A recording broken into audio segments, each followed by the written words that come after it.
Is the YouTube party over? That was the question of the week, as YouTube appeared to roll out a new set of guidelines mandating that monetized videos be advertiser friendly.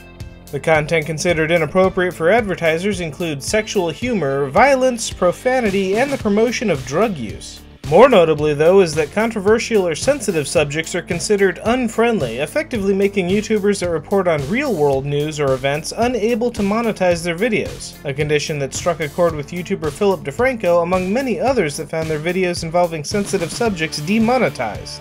Ironically, the demonetization notices should technically be considered good news, as YouTube quietly implemented this policy and started demonetizing videos more than a year ago. Only now are they actually telling people about it. And speaking of controversial and sensitive subjects, Bill Nye the Science Guy is set to debut a new show on Netflix next year called Bill Nye Saves the World. Scheduled for spring of 2017, Bill Nye Saves the World will tackle scientific topics that have an impact on the world and dispel myths propagated by politicians, religions, and business. You know, stuff that's apparently too hot for YouTube. In video game news, Sony turned their eye towards the PC Master Race this week with PlayStation Now for the PC. PlayStation Now is a subscription service that lets gamers stream a library of PS3 games to their PS4 and now their PC. With new games added every month, PC gamers now have the opportunity to finally play last generation's console exclusives like Uncharted, The Last of Us, and Ni no Kuni. And because the games are streamed rather than downloaded and installed, compatibility with your hardware setup doesn't appear to be an issue. Meanwhile, over at Nintendo, there's still no solid info about the NX, but Nintendo did release a new Nintendo Direct going over what's coming up for the 3DS. Starting with some new info about Pokemon Sun and Moon, another Alolan variant was revealed, the Alolan Rattata, a normal dark type. It was also announced that from the time the game launches until January 11th, trainers will receive a special item that gives Snorlax a special Z-move, Pulverizing Pancake. For the Mario fan on the go, Super Mario Maker is getting a handheld release on December 2nd. The 3DS version of the game will have all of the course building tools that the Wii U has, save for the mystery mushrooms, which appear to be console exclusive. Likewise, certain user-generated courses won't be available for download on the 3DS version, presumably those featuring the Mystery Mushroom items. And while the game will draw from the shared pool of courses for 100 Mario mode, you won't be able to search for them individually. However, if you have multiple players together, you can share courses or even collaborate to create a course. Getting ready for the 30th anniversary of The Legend of Zelda, Nintendo announced that a series of classic Zelda Amoeba will release this December. 8-Bit Link, Ocarina of Time Link, and a 2-pack of Toon Link and Toon Zelda won't just look cool on the shelf, they'll also have special functionality for the Breath of the Wild. Toon Link and Zelda will be getting some attention for Hyrule Warriors Legends as well, with weapons themed after the Legend of Zelda Spirit Tracks. Toon Link will receive the Sand Wand, which has train-based special moves, and Toon Zelda, possessing a suit of armor, will be a new playable character. Meanwhile, Nintendo has put The Legend of Zelda Skyward Sword on the Nintendo eShop, making this somewhat difficult to find title a lot easier to access. And finally, Blizzard is still keeping busy. The Burning Legion returned to Azeroth this week with the release of World of Warcraft Legion. The new expansion raises the level cap to 110 and introduces the new Demon Hunter hero class to the game. Meanwhile, over on Overwatch, Season 2 started a week early. A new update for the game reopened competitive play with balance changes and a new map. And bad news for the sore losers out there that drop out of games before the end. Blizzard is increasing penalties for quitters. Along with the XP penalty, Blizzard is adding a 10-minute timeout penalty for players that abandon an in-progress match. Repeat offenders may even find themselves banned for the season.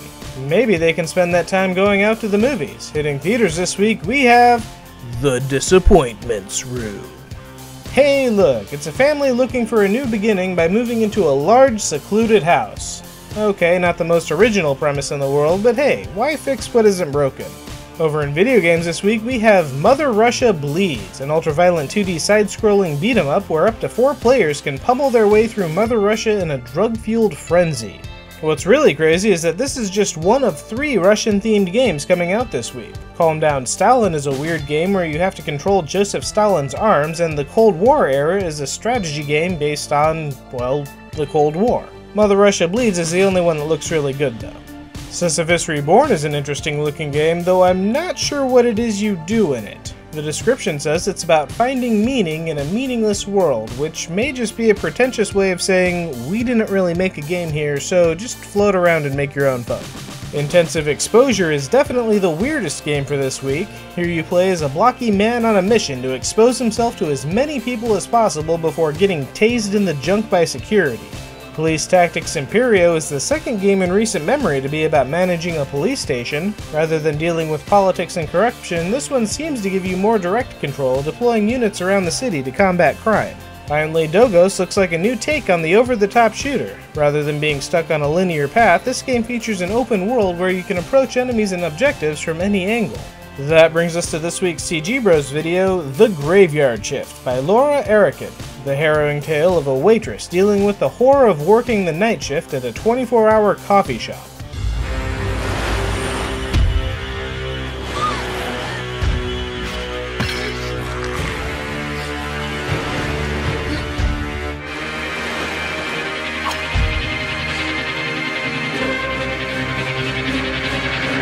And finally, this week's awesome video is a one-person skit from Jenny Nicholson, predicting what would happen if Rey does turn out to be Luke Skywalker's daughter. It may not be the most technically impressive video out there, but she makes up for it with comedic timing. Oh no.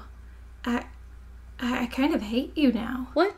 Why? Because you abandoned me on Jakku. Yeah. It's really bad there. Well, I don't want to say that I hoped my family was dead, but after 13 years, there were definitely times I thought the exact phrase, "they better be dead." That's everything for this week, so what do you think of YouTube's advertiser-friendly policy? I checked and it doesn't look like any of my videos got caught in their net, but there are definitely good creators out there more at risk than me of having their videos flagged.